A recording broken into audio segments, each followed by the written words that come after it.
2 months after his divorce, Ryan had finally adjusted to the quiet rhythm of his life. Mornings were orderly. Coffee at 7 a.m., breakfast at 7:30, school run at 8. The apartment was spotless, his routine precise, and his world predictable. At least, that's how he liked it. So, when a knock at the door interrupted his Sunday morning coffee, he frowned. Visitors were rare, usually work-related or mail carriers trying to deliver oversized packages. Wiping his hands on a towel, he opened the door to find her. "Hey, can I crash here for a while?" It was Hannah, his ex-wife's younger sister. She looked frazzled, hair sticking out in multiple directions, mascara running, and clothes that screamed, "I tried, but not really." Welcome back to my channel. If you're new here, please don't forget to subscribe, like, and share. Now, let's dive into the story. She clutched a duffel bag like it contained all of her life's misfortunes. "I had a breakup. It's messy. Can I stay?" Ryan blinked. For how long?" "Until I figure stuff out. You know, like a safe place," she said, stepping past him before he could protest. She dropped her bag with dramatic thud, scattering a cloud of makeup brushes and a half-eaten candy bar across the floor. Ryan stared at her. "Safe place?" "Yes. Safe. Cozy. Calm. You get it, right?" He didn't. Not at all. But before he could formulate a proper objection, the sound of tiny feet, his children, Lily and Max, echoed from the living room. "Who's this?" Lily asked, squinting. "She looks dramatic." Hannah waved dramatically. "I'm Hannah. I bring excitement."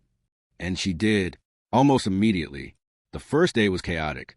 Hannah attempted to help with breakfast, which turned into a small fire when she mistook sugar for flour. The smoke alarm blared. Ryan rushed in, waving a towel, while Hannah danced around pretending it was a cooking show. "And today's recipe is chaos," she shouted. The kids were in stitches. Ryan was in panic mode. Next came the sprinklers incident. Hannah had decided the apartment needed a refreshing morning shower, so she fiddled with the water heater in the kitchen. Within minutes, water was spraying from every faucet. Ryan slipped on the wet floor while trying to turn it off, and Lily and Max joined Hannah in a spontaneous water fight. By the time the water was shut off, the kitchen looked like a small flood zone. Ryan stood in the middle of it, soaked, exhausted, and incredulous.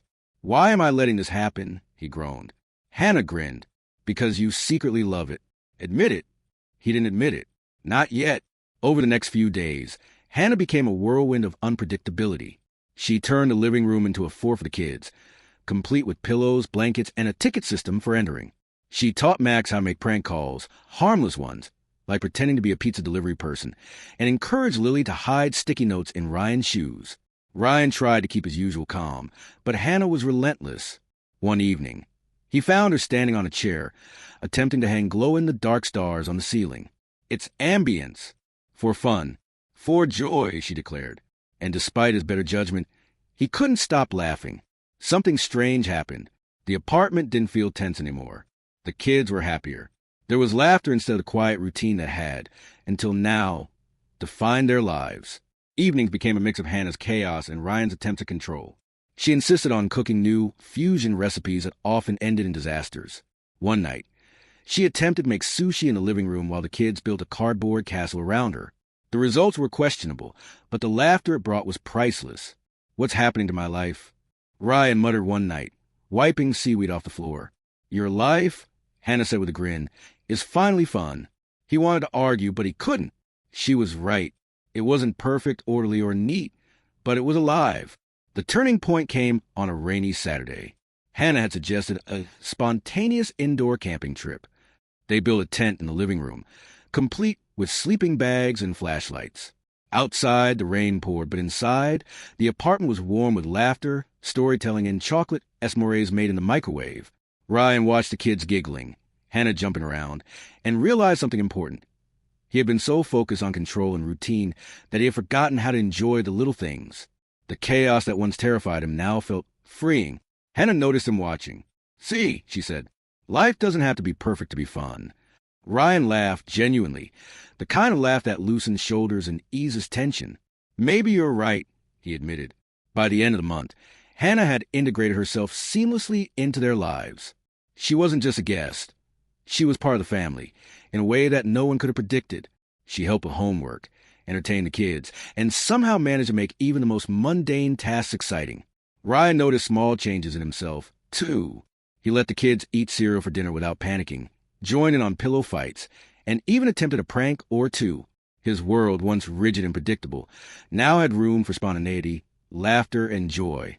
One evening, after the kids had gone to bed, Ryan found Hannah sitting on the couch, scrolling through her phone. "You're different," he said. She looked up, one eyebrow raised. "Different how?" "Calmer. Happier." "I'm happier," he admitted. Hannah smiled. "That's the magic of chaos, Ryan. Sometimes life has to get messy for you to notice what really matters." He nodded, understanding exactly what she meant.